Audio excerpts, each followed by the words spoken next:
Okay, well, it's all about garden-inspired living in my world, and especially if you're doing a Sunday segment called The Garden Life.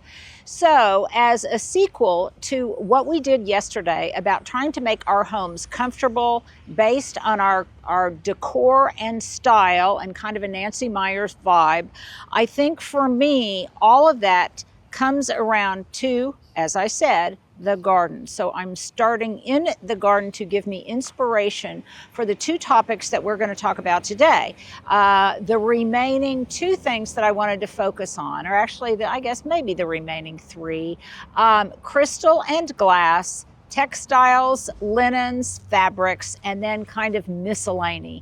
And to pull that all together, what am I going to do? Well, I'm going to set a beautiful table and I'm going to invite some people for dinner. Now, you may say, okay, so how is that inspired by the garden? Well, it's inspired by the garden because I think every season needs to be celebrated, and we're on the cusp of hydrangea season, and these are looking absolutely beautiful. These are Dear Dolores back here. But the other season that we are not showing you is the ugliness, or not even the ugliness. It is the reality of the season past. It is now all of the roses that need to be deadheaded. It is all the perennials that need to be deadheaded. It is about seed heads. It's about foxglove seed head spires. It's about all of those things. And I want to celebrate that as well. So in today's video, we're going to talk about the two different decor concepts, but we're also going to talk about how these kinds of plant and garden experiences can inform our decor and the way we live. So what do you say? Let's do it. Let's do it. Okay, so in our opening, you saw the topic we were going to discuss today, but I thought it might be fun for you to get a really behind the scenes, ugly picture of what it looks like before it comes together. We're not really highly produced here on the LV channel, but nevertheless, it does require a little bit of orchestration and coordination. And it also kind of speaks to the fact that before chaos, or before order, there is chaos, and before beauty, there is ugly. And that's definitely the case today. So you can see here that my kitchen is a mess. Hubs is making us breakfast. Stuart is enjoying some of that breakfast. I did. Still on my first cup of coffee. Haven't even finished getting dressed yet. But I did have a chance to talk to my son in Singapore, so that's what's important. But the point is, we all go through this. If we're entertaining, if we're trying to decorate our homes, if we're trying to create places of high style, there is always a period of time when things are just an utter ugly mess, and that is the case right now. But with intentionality and with a plan, hopefully we can bring it all together, and that's what we're going to try to show you as, well, my table setting comes together for today. Okay, well, now that I'm finally dressed and am a little bit more presentable, let's talk about my point of inspiration from the garden very specifically.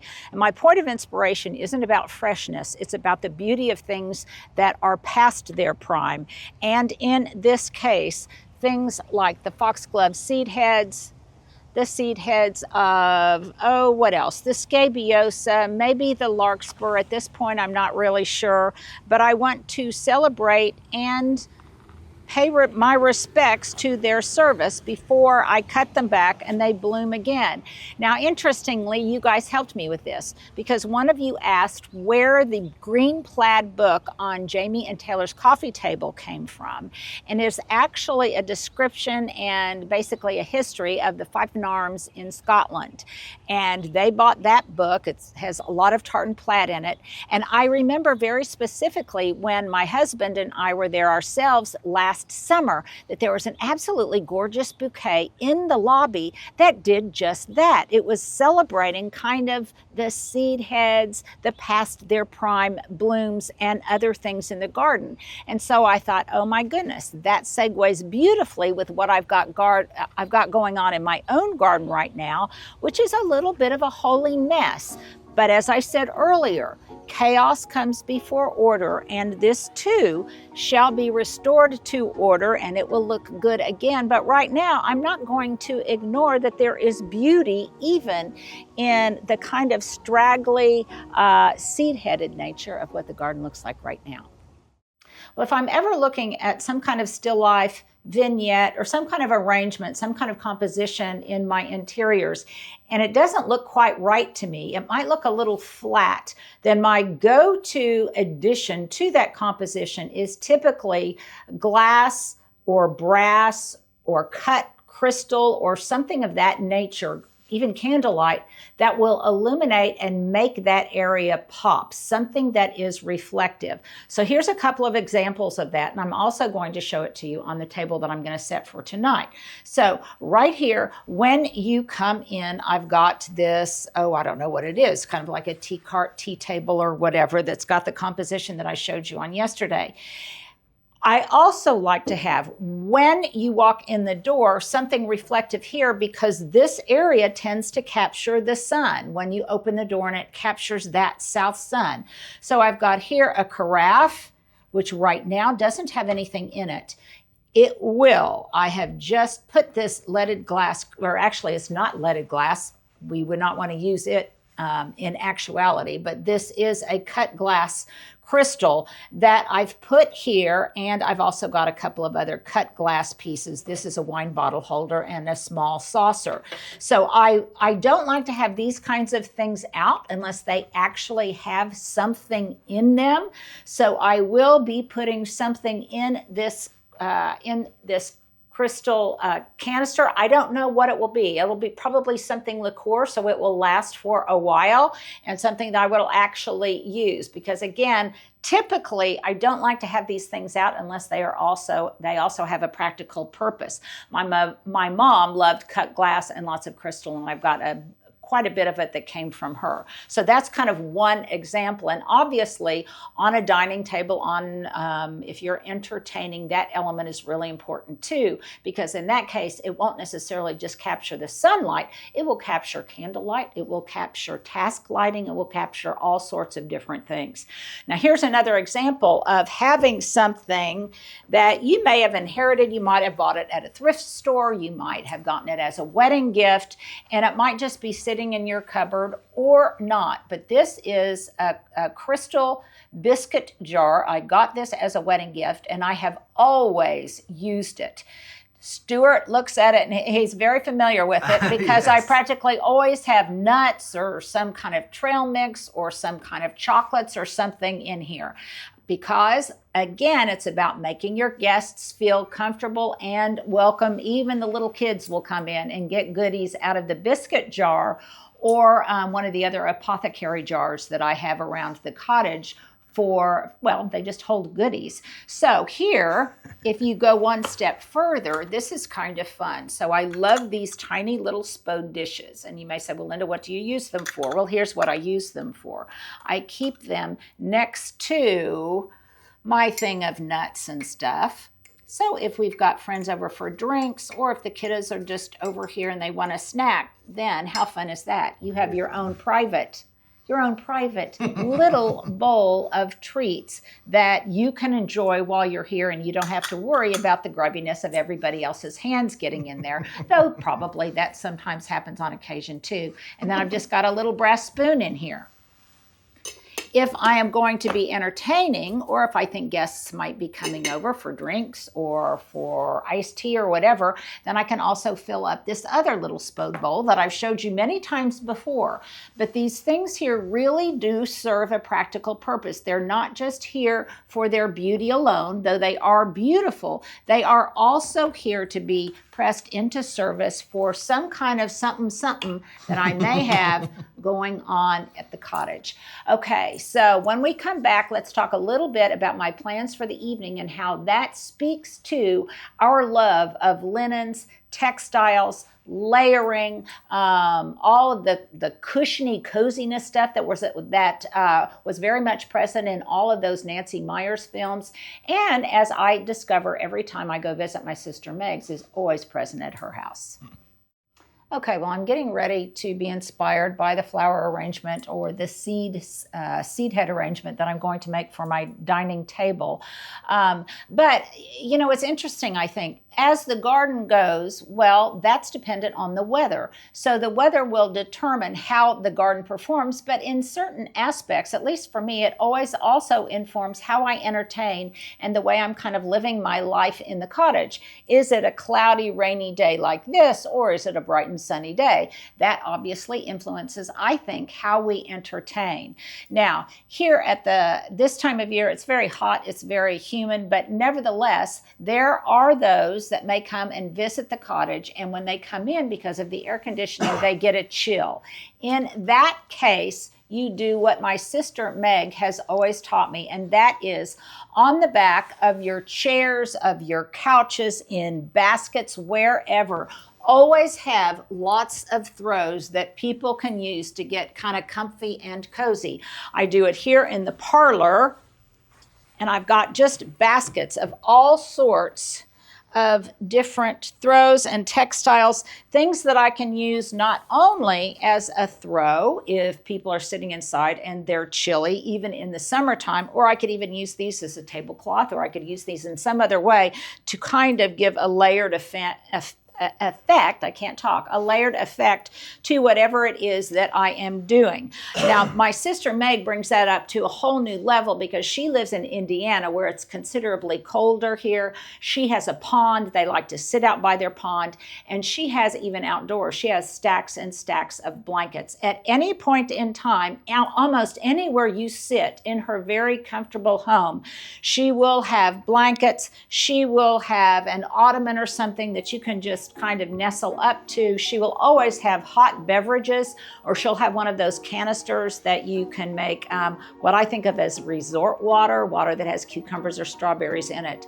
Now, another element that I think seemingly seems insignificant, well, I'll tell you about that when you come back. Okay, this is a tip that I think really makes your guests feel less uncomfortable, if you will. And that is always having lots of coasters available. Have you ever been to somebody's home and you've got something to drink, but you're afraid to put it down because there's a beautiful coffee table in front of you, or there's a beautiful book, or there's something else, but you're hesitant. You don't know if that table or that armoire or whatever it is okay to put a cold drink on. You don't want to mess it up, and you want to be respectful of the owner. Okay, this is a tip actually that my son taught me, even though he didn't know that he did. And that is, it's something that they kind of collect, and that's lots of interesting sets of coasters from all over the place. I actually got these from a resort area in the Wichita Mountains here in Oklahoma City. These are in Oklahoma. These are olive wood. Look how beautifully they match the table. So that's kind of a fun thing, that in some way they match the context or the still life that you're putting together. Okay, now more of my uglies over here. Stuart, don't show the table yet. Don't show the table yet. Okay, as you can see in here, I haven't even cleaned up my breakfast dishes yet. I've still got a lot of stuff that I need to put away, but look here, what do I have? Stuart had a coaster. Stuart had a coaster. These are marble coasters that match my marble countertop. Now, even marble you have to be protective of because anything acidic can hurt it, can damage it, can leave a circle on it. And so I have marble coasters that match the table or match the countertop itself. Likewise, for my kitchen table, I also have coasters that match the sheen and the color of my kitchen table. And then obviously in the great room in the back, I have all sorts of coasters. And I'm not neglecting the great room in terms of these different decor tips. We'll get to that probably next weekend. But I think that is an often overlooked item that can really make your guests feel more welcome. It's a fun accessory. It's a fun, necessary accessory. It adds layering to your home. It makes a great hostess gift if you're looking for something. And I love the fact that you can match it to whatever type of permanent installations you have in your home. Heavy furniture, countertops, islands, things of that nature. That's my thinking anyway. Okay, here is a quick something. And this is my big question of the day. I want you guys to really weigh in on all of these different topics.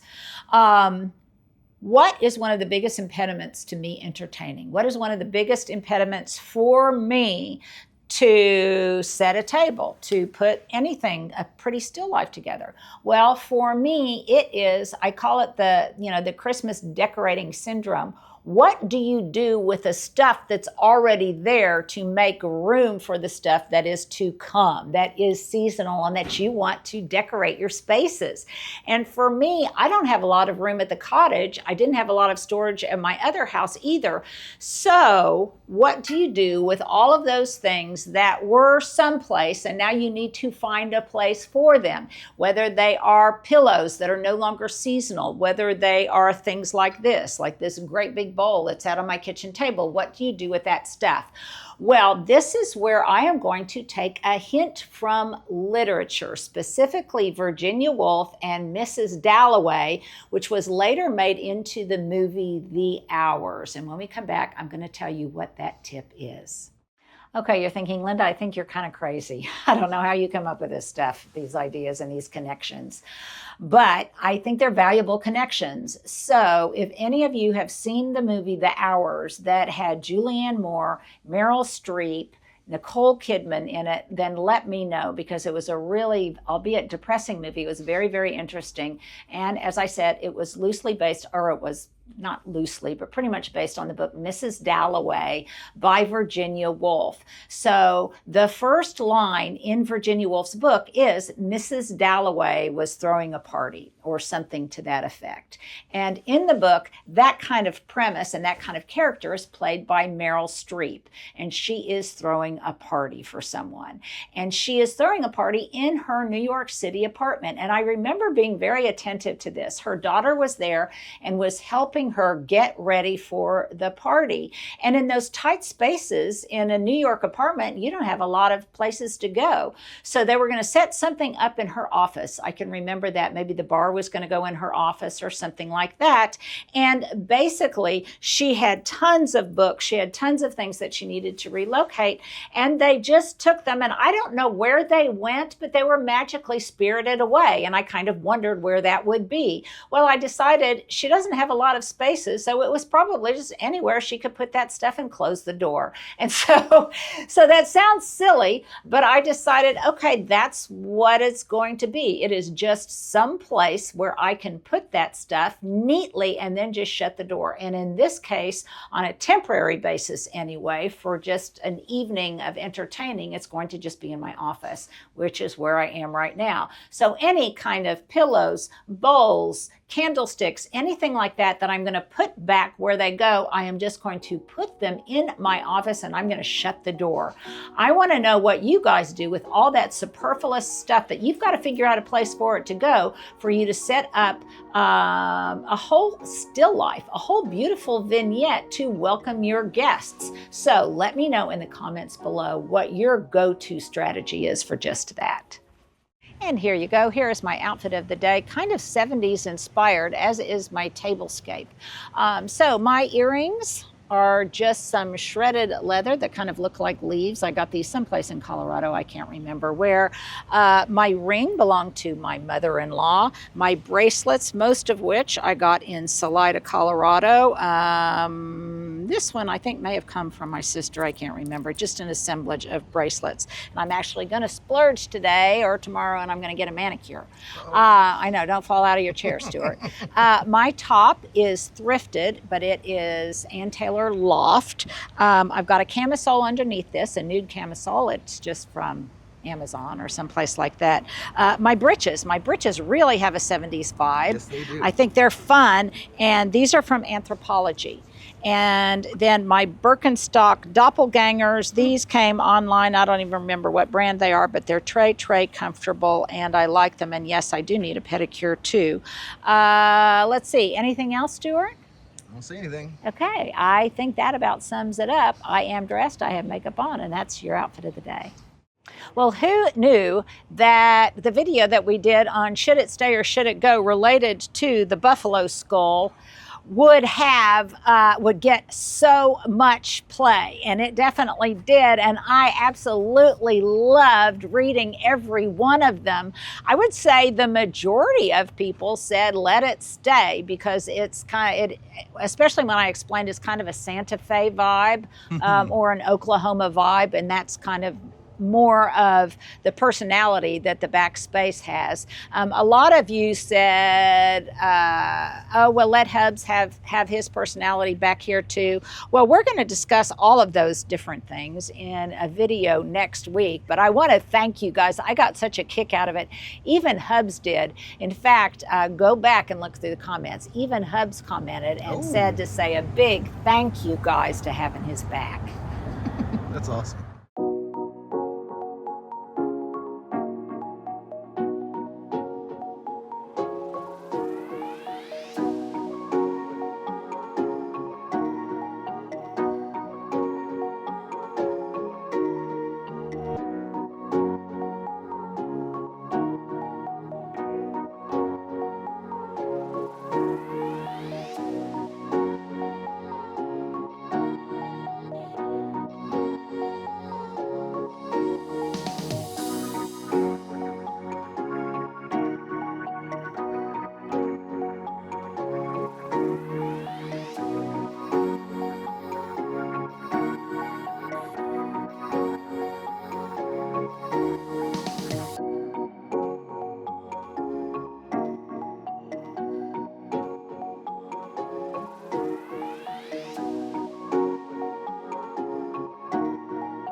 Okay, well, let's bring this shindig together. Let's bring it home. So here's how my dinner party came together, the inspiration for it, what things kind of, I don't know, let me start over again. What's the word I want? Okay, now this is going to be scary because it's going to give you a glimpse into kind of how my mind works. But I want to know how your mind works. I'm going to ask you several questions here. And even if the answers in the comments are long, nevertheless, inquiring minds want to know. So in my head, this is how this impromptu dinner party came together. That was based on a number of different things, but that also really tied in those concepts of decor and style, like textiles, fabrics, layering, candlelight, all of those different things that we talk about, those different dimensions of creating a cozy home and a welcoming home. So number one, I wanted to talk about fabrics and just all of that kind of thing and how welcoming that is. And there's no better way to do that than I think setting a layered table with tablecloth upon tablecloth.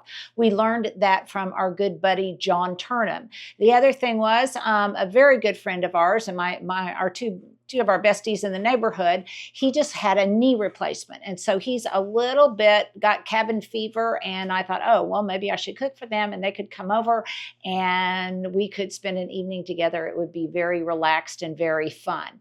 And then I thought, well, what should I cook? And then I remembered that I had just watched The Barefoot Contessa, the movie, The Barefoot Contessa. And I thought, well, what is more comforting, what is more welcoming than an Ina Garten recipe?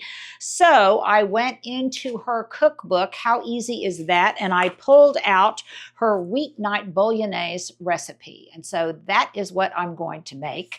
It's not going to be really, really elaborate. I'm going to make that pasta sauce. We'll have pasta. As typical for my kind of entertaining, I like to do some of the work, but not all of it. So I'll set a pretty table. I'll make the main meal. Deb will do the salad. I have bread, and then we will have strawberry shortcake for dessert because that all looked very good when I went to the grocery store yesterday.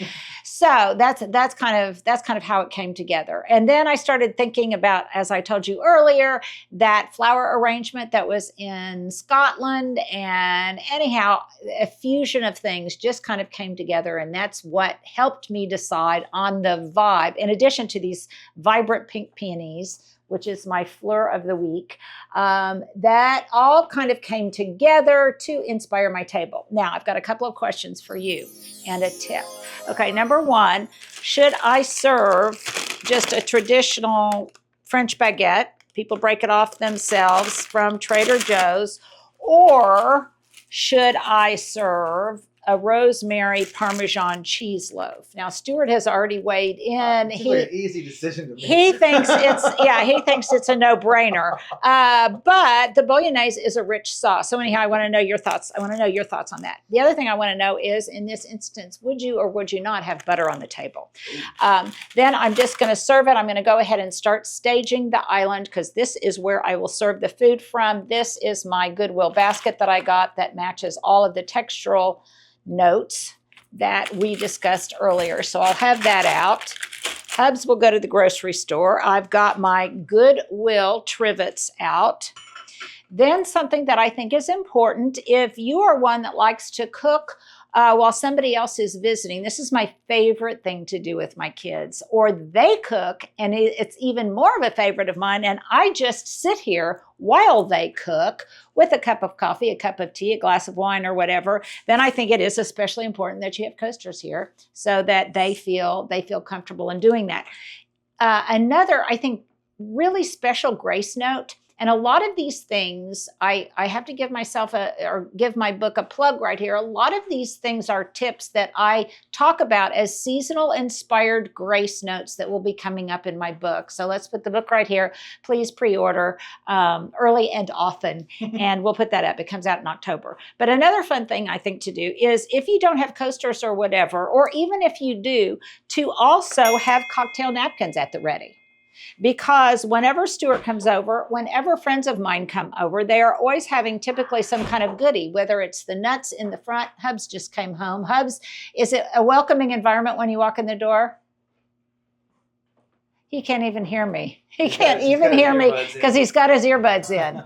So I guess that's not very welcoming for me when he walks in the door. He's got his earbuds in. So was it welcoming when you came in the door? Very welcoming. Very welcoming. He's getting in his 15,000 steps today. And I have to put water out for the dogs. And that's his job, is to put water out for the dogs. And he notices that when he goes on his walks. Okay, so I digress. So the other thing I like to do is have cocktail napkins out. And I think this is a fun thing to do, but I think it's even more fun when they are personalized to your home. So mine say Cottage on the Hill. It is the same graphic that you guys have seen before. It's on my business cards. It's on my stationery. It's on all sorts of different things. Now, if you want to do this, here's how it can easily be done. You just take a photograph of yours, and then there are a number of different apps that will take your photograph and render it in a sketch form. Maybe not a sketch like this, but it will render it in a sketch form. And then you just upload that photograph to a place like Zazzle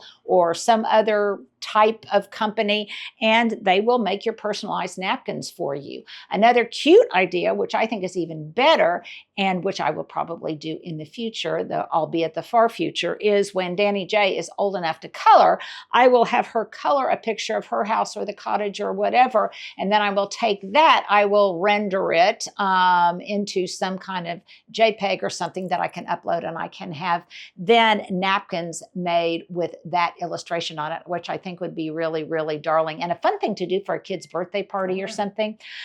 So there you go. There is a fun tip for you. Yeah, this is isn't this fun? And it's okay. And this is also marble. Yeah, you can hear Hubs in the background kind of coming and going. And speaking of coming and going, when we come back, I've got another tip for you. Okay, here's another couple of quick tips before we get to the grand finale. And that is number one. Another, I think, really thoughtful thing to do. Stuart especially appreciates it. The kids in my neighborhood especially appreciate it. And that is, I have little goodie bags that can be taken away at any point in time with whatever my goodie du jour is. And recently, that goodie du jour, oh boy, Stuart loves these, are the strawberry rhubarb pies from Trader Joe's. Oh my gosh, they are absolutely delightful. And I think the past couple of times you've been here, you've gone home. Oh, yeah. You've gone home with a strawberry pie. This is So apparently the last one, though, so I'm sad. yeah, it's the last one. Then you can have what's going to be my next goodie du jour? Okay, so that's another question. What is your goodie du jour? Do you have special confections that you like to bake or buy that you have around that you can then gift to your guests to take home with them? I love dark chocolate covered nuts, dark chocolate covered berries, things of that nature, and so do the little kitties in my neighborhood. Kind of an elevated treat for them, but they like them, and so I always try to have little goodie bags for them that they can spoon into their little takeaway bag. And sometimes it's a cookie, sometimes you never know what it's going to be at Miss Linda's house. But I think these are cute.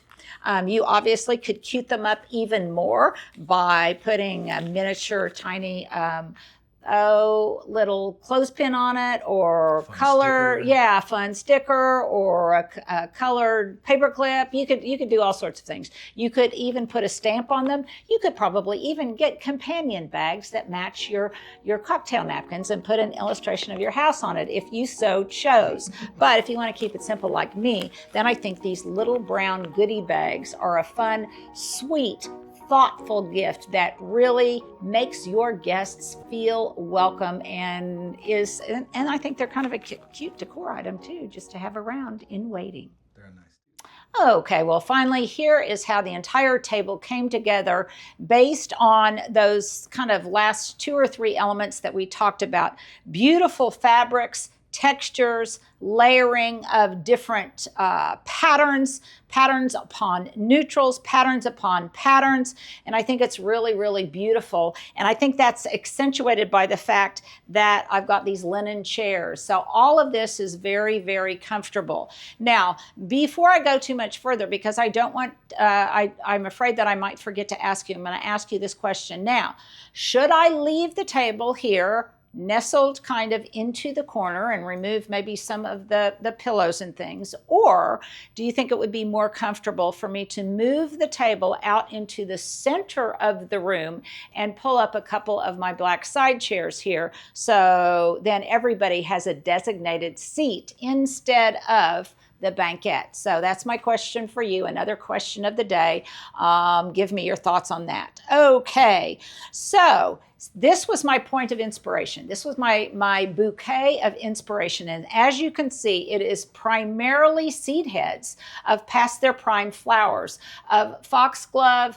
Some of the yarrow is still fresh. I've got some Little Miss Bonnie spirea in here. And then these absolutely intriguing seed heads of the scabiosa. And I just think they look whimsical and fun.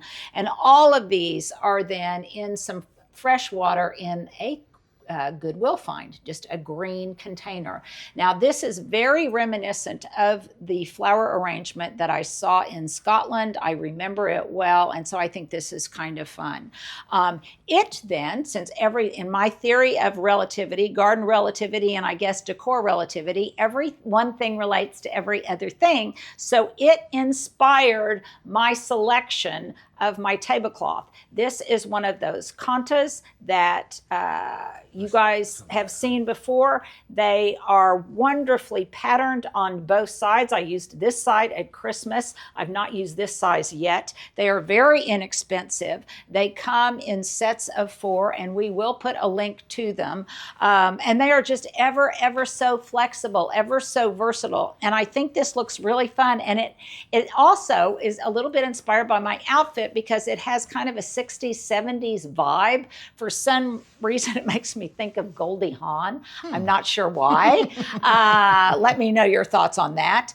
But the bouquet is, I think, really, really beautiful. Now, the bouquet will stay on the table until my guest arrives, because as you can see, it consumes a large portion of the table, and my candle might flame one of the flowers on. So this is just for demonstration purposes now. but this is what I want my guests to see when they walk in, because it's all about the composition. It's all about layering. So I just have some of my inexpensive plates. I've got our wonderful, this adds another textural overtone. I've got my walnut bowl set, which is the salad bowl, and the individual salad bowls. That's nambe. And, well, you know what? Before we go too much further, when we come back, I'm going to show you something that really is the foundation of it all. Okay, long ago, again, one thing inspires another thing. Long ago, I got these tea towels to use as oversized napkins. I have, I think, a dozen of them, and they're ever so versatile. I also like them because the oatmeal color almost matches exactly the linen on my chairs. So then when I saw online a tablecloth that was almost that exact same oatmeal color, I decided I had to have it, because it could then be the basis upon any kind of square tablecloth I wanted to put on top of it. And it would be beautiful by itself, but I really like its kind of layered look. Now you can see that just before I set the table, I took it out of the box because it's still very, very wrinkled. And because I'm lazy, I don't want to iron it. So I just have a spray bottle. I've showed you this before, a spray bottle of water on hand at all times to help me with wrinkles. This is in my characteristic blue, so I can leave it even leave it out and it looks okay. And for anything that has some wrinkles, I just spray it on, and then the water and a little bit of pulling helps it fall out, the wrinkles fall out, and it looks a little bit more presentable. So that's one of my tips. I do the same thing with napkins if I am too lazy to iron them. Is that a theme, another theme for this, for my entertaining style, is I am lazy? Is I am lazy. So then I've got my oatmeal petticoat. Then I've got my top layer, a square conta. And by the way, I love that look of square on top of round. Then I've got my napkins. I already told you about my plates and my bowls. Then I've got my flatware.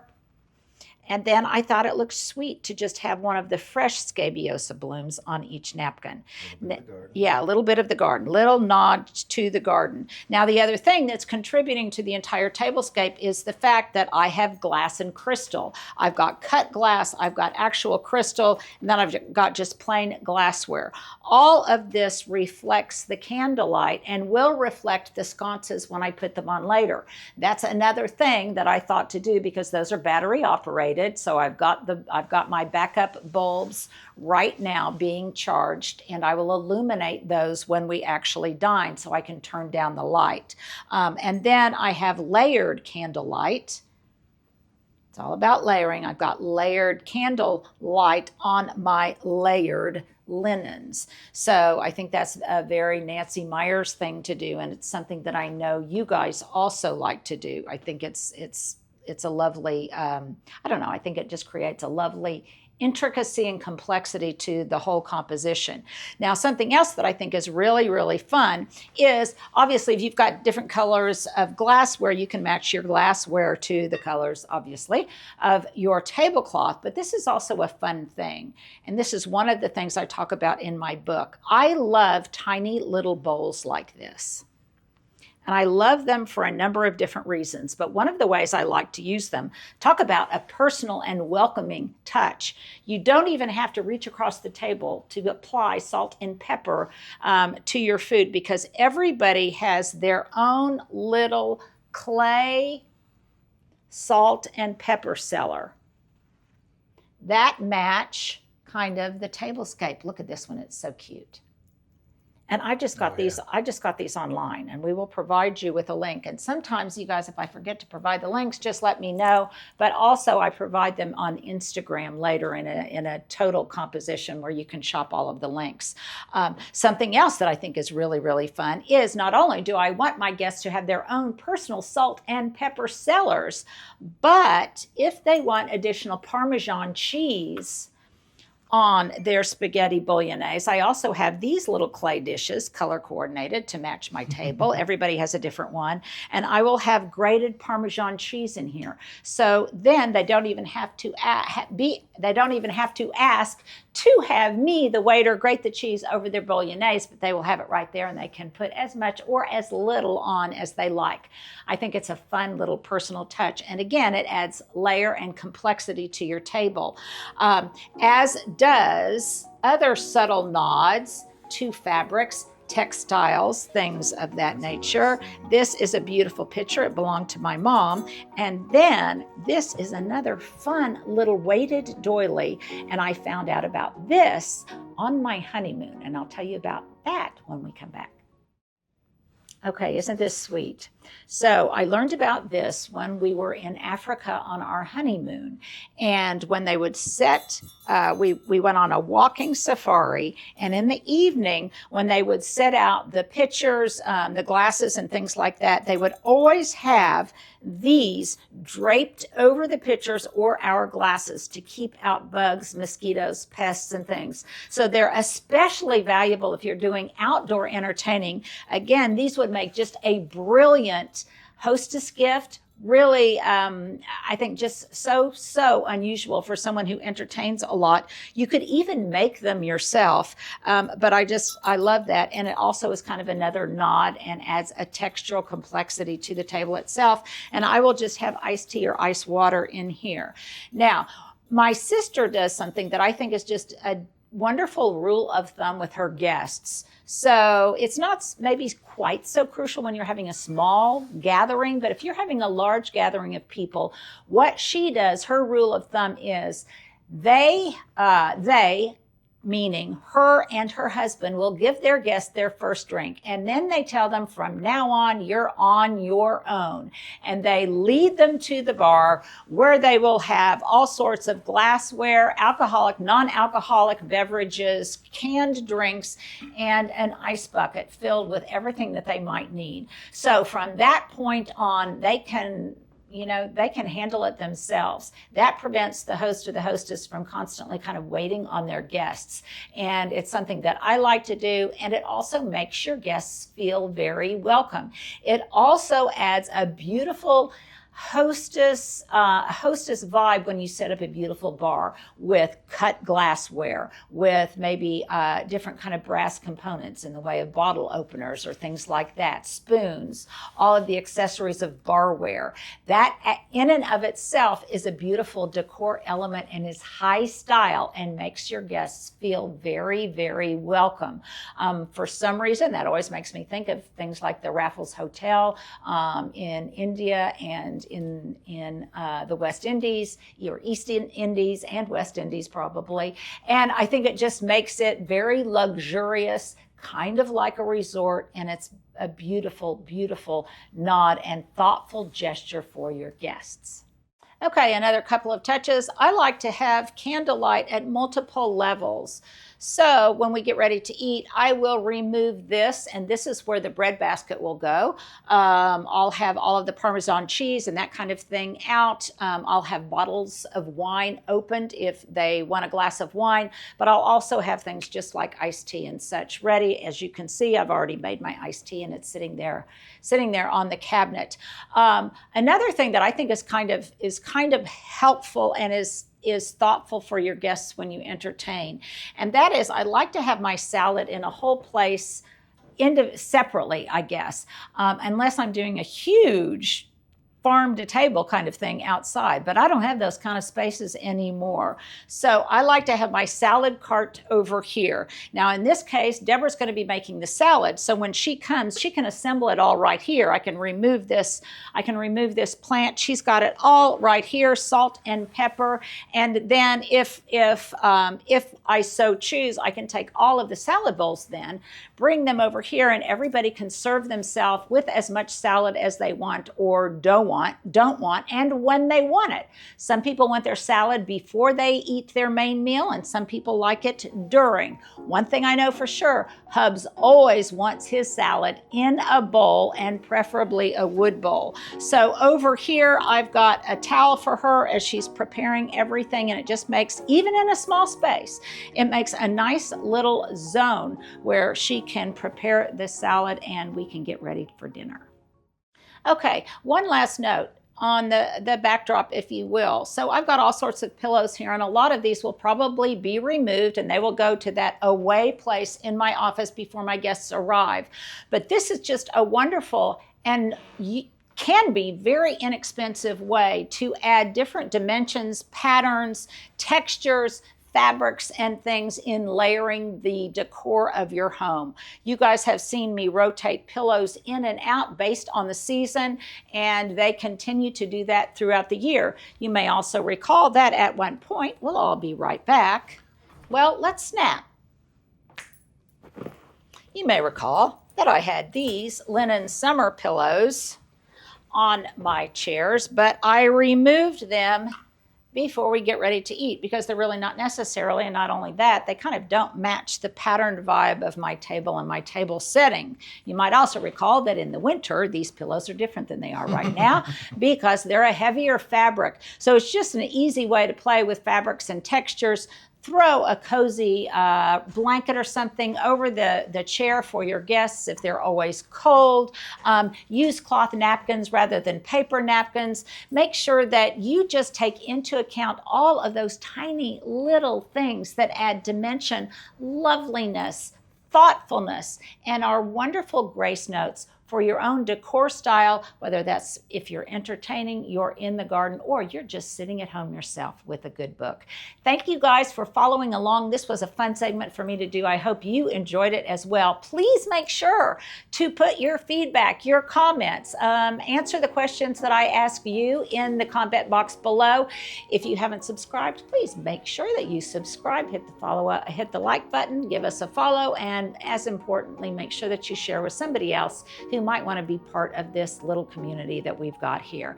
Thank you guys. Have a wonderful Sunday and a good Memorial Day.